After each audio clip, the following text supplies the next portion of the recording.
Welcome to నావా news.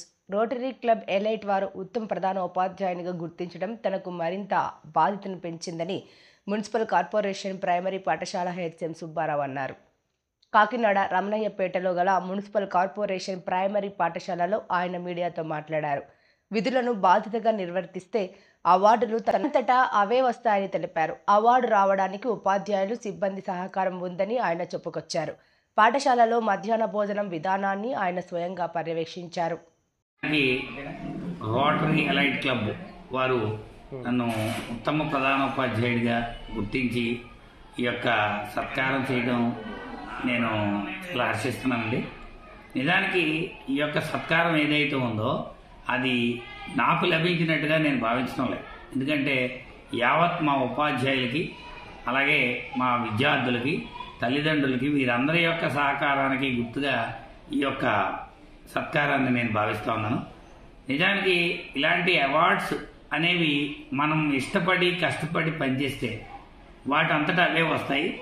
అంతేగాని అవార్డుల కోసం అయితే మనం పనిచేసేటటువంటి పరిస్థితి ఉండకూడదు. ఏ రోజు కూడా నిరంతరం కూడా శ్రమించి ఒక శ్రామికుల్లాగా ఉపాధ్యాయుడు పనిచేసిన రోజున నిత్య విద్యార్థిగా ఉపాధ్యాయుడు ఉండి తాను నేర్పాల్సింది అటు ఉపాధ్యాయులకి నేర్పుతూ విద్యార్థులకు కూడా అందజేసేటట్టుగా ఒక ప్రధాన ఉపాధ్యాయుడు ఉండాలి. ఒక లీడర్ అంటే మరి అందరినీ కూడా కలుపుకుపోయేటటువంటి తత్వంతో పనిచేసుకుంటూ పోతేనే మరి ఎన్నో ఫలితాలు మనం సాధించడానికి వీలుంటుంది. ఇప్పుడు ప్రభుత్వం కూడా చాలా బాధ్యత పెట్టిందండి. ఆ బాధ్యతను అందరం మనం సక్రమంగా చేస్తే ఇలాంటి అవార్డ్స్ అనేకం వస్తూ ఉంటాయి. ఇప్పుడు ఈ మధ్యకాలంలో ప్రభుత్వం హోలిస్టిక్ ప్రోగ్రెస్ కార్డ్స్ అని ఇవ్వడం జరిగింది.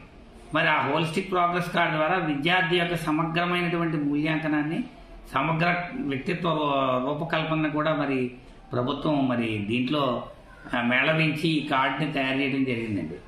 సో ఇలా అనేక బాధ్యతలు మనం చక్కగా స్నేహపూర్వకంగా తీసుకున్నప్పుడు ఏది కూడా మనకు పెద్ద బాధ్యత అనిపించదు, ఇబ్బంది అనిపించదు.